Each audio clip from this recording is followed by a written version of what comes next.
What's up, guys? Tuning into Go Radio. As you heard, that new opener that I have, it's pretty solid, pretty good. I think I like it. Walsh, how do you I'm a think fan. I'm a big fan. I don't think there's anything better than soccer commentary. Well, I mean, I don't know, but the game-winning goal scoring calls are so good. Like the Aguero when he the final day when he won the title. Like I didn't even know soccer could potentially have buzzer beaters, but they did. That was Aguero. That was so cool. So I spend a lot of time in class when I'm not paying attention listening to those. that's funny, yeah. But that's cool, yeah. But hopefully we could use it every single time. And if you're watching live, cool. If you're watching it after, I'm gonna see if I could get it recorded, or if not, check out my SoundCloud. Just type out my name and you'll probably find it. But yeah, anyway, let's jump right into this awesome show. Great topics today about players. First topic, Messi.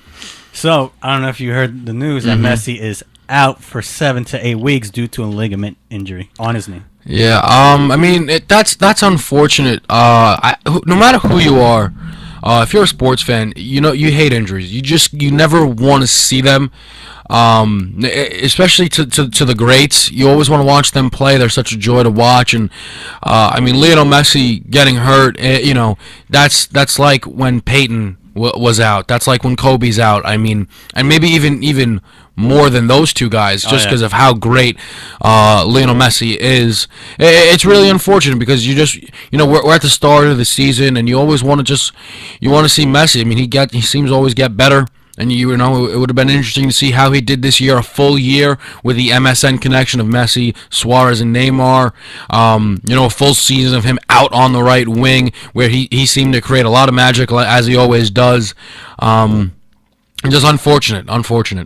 No, yeah, for sure. It is unfortunate, and it's going to be Barcelona's going to take a real big hit on that because he is their playmaker. He is the goal scorer. But yeah, I mean, who knows? Who knows who they'll put on his spot? I mean, Pedro's gone now, so they can't really use him. But yeah, who knows? Who knows? I mean, they have the young kid Munier, Spanish, very pacey. He may be a decent option. Now, I know they signed Ada Turan. If I'm not mistaken, though, I don't know if he's allowed to come over until January due to Barcelona restrictions. Yeah. It may come down to a formation change for them. Yeah, I was just thinking of that. Like, maybe there's just going to be, like, two guys up front, just Neymar and Suarez up the first two, and then, just keep the back, the rest as, it always is. Because Neymar does have experience playing as a striker, yeah. So they may find that is their best option, and then pack the midfield with the talented midfielders that they have and try to attack that way. It'll be tough, though. It'll be a big change for this team, for sure. No, yeah, for sure. But also, there is another injury on the team, very crucial, just like Messi. Iniesta is out right now with the hamstring injury. They're not too sure if he'll be out for too long. They don't know if he tore his hamstring or whatever, or strained it. But as of right now, it could be, if it is like, just a minor injury, he'll probably be out for at least 3 weeks max. If not, he's just trying to get him out onto the pitch, as soon as possible. But if he is out for that certain amount of time, again, crucial, it's going to take a big impact on Barcelona because Iniesta also is a great playmaker. He pretty much sets the balls up for Messi all the time, and pretty much Neymar and Suarez too. No, I mean, Iniesta, he's a legend. He's a world-class passer. His ability to create plays. I mean, we've seen it through Barcelona and the national team for Spain. He's been the guy for so long, and it'll be kind of interesting to where you might, on a regular basis for a small stretch, because Iniesta's injury isn't long, but you'll see Barcelona without Xavi, Messi, and Iniesta. That's not something that most fans are accustomed to, and it just what it does is it puts pressure on other players to step up. But when you have a team like Barcelona, they have the ability to cope with some big injuries. You lose Lionel Messi, and you would think, oh, well, we're done. I mean, how could you make up for when you lose a player of that caliber? Well, in my opinion, Suarez is the third best player in the world. Suarez, in all honesty, was kind of in better form than what Messi was. He's scoring constantly. So you are able to fill the role with a guy like Suarez. You lose Iniesta, and that hurts, of course. But a guy like Ivan Rakitic has stepped up amazingly throughout his short time over in Barcelona. So the one thing that they do have going for them is the fact that they have plenty of people that can step up. But the problem is Real Madrid just probably won't be missing a beat. They're off to a good start. At the Santiago Bernabeu, so it's really tough to figure out if Barcelona will be able to cope, because right now the Los Blancos are really getting it going. No, yeah, for sure. But like you said, there are guys out there that that Barcelona have signed that need to step up. They need to fill in those gaps for for Messi and Iniesta. But yeah, like you said, Ivan Rakitic, big player. Stepped up big time. Showing that he does belong on the team. Great player, great signing. But it's now that we have all those players, Messi and Iniesta that are gone. The team, it's different when when your two big players are out, and then you got your subs coming in, because they're not going to be the same as your starters. So the game's going to be a little off, because they're just not used to playing all the time. That being said, it might have to come down to probably bringing up the reserves. Who knows? It's just going to be a tough couple of weeks, with Messi and Iniesta out. For them, one thing that helps them a lot is their center back position. They're pretty deep at. They have Piqué the Rock, and they normally favor Mascherano in, but he's more than capable. He does it for Argentina plenty of playing as a CDM. A center defensive mid, and then they can use Barta or Mathieu to pair with Piqué, and that's a big deal, because that will allow them to really not concede many goals. If you're starting a back line of Piqué, Mathieu, Dani Alves, and Jordi Alba, those are reliable back fours. I know Dani Alves' defending ability is not what he's known for, but I mean, he's still been doing it for a long time. And then you have Busquets and Mascherano holding down too, and really cutting people off in midfield. That will allow possession to constantly still be in Barcelona's favor, the one thing that they are known for so much. So I think that they still are going to be able to cope without a lot of these guys, especially just because La Liga is not as competitive as some other leagues. But I do think that it is going to be really tough for them to continue to compete and stay next to Real Madrid during these injuries.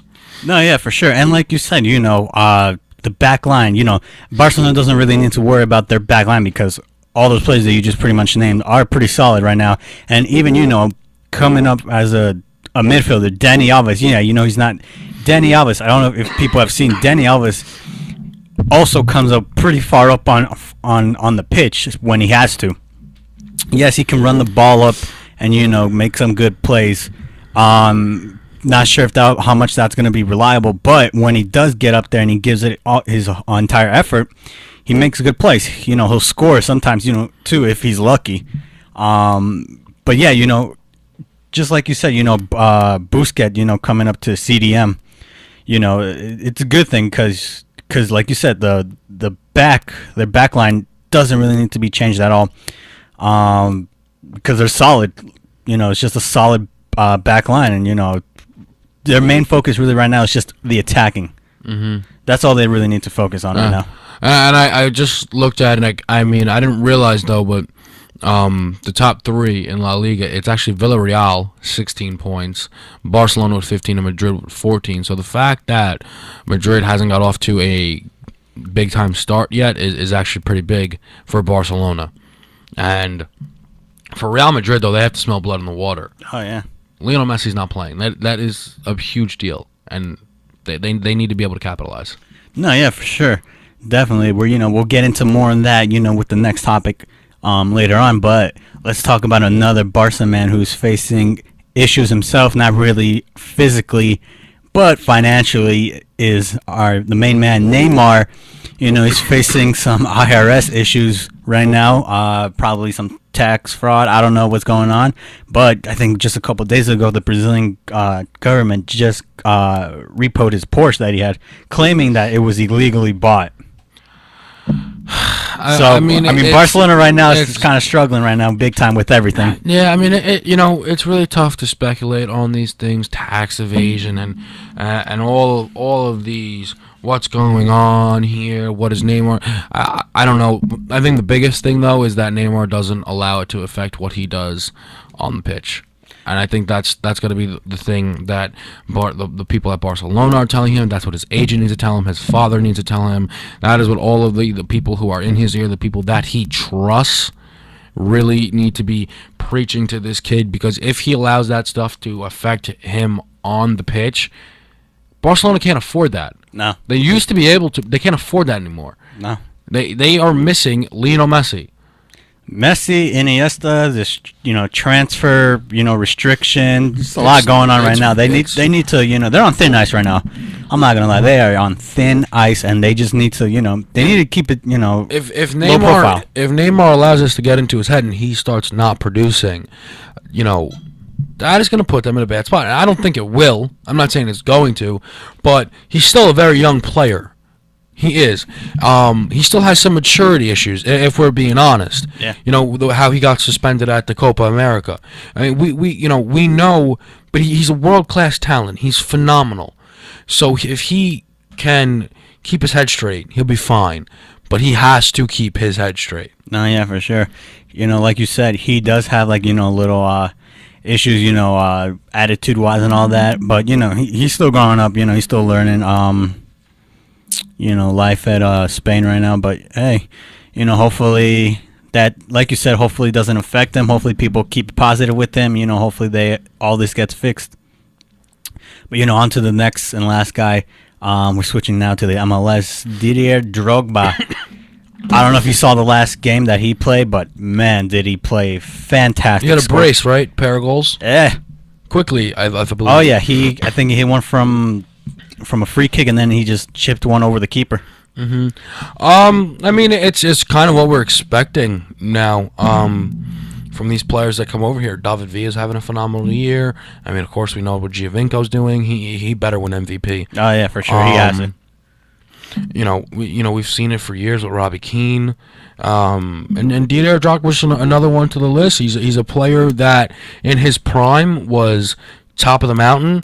Yeah, he's declined a little bit, but that talent level and ability really transcends to the MLS. They still don't have, necessarily the players to keep up with these guys who've been doing it for so long, these guys are going to continue to shine. I know Stevie G. I know he had a goal this weekend for the Galaxy. Yeah.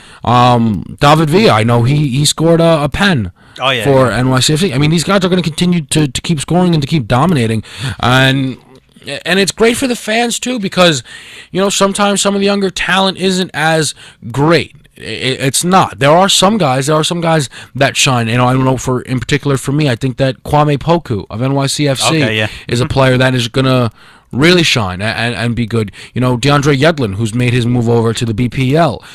Those are some talents, but there are some guys who just, in all honesty, aren't that great. But you get to watch these legends. You get to watch these people, and they can still, and show that they can still play. They can still do it all. Yeah. Yeah, I mean, but like you said, not everyone in the MLS is fantastic. Or the two players that you just named that not everyone knows. Poku from NYCFC. I saw him live. He's pretty good. He's climbing up there to be the best. But who knows? Maybe next season, he'll impact the game even more. But we just gotta see what happens with all that.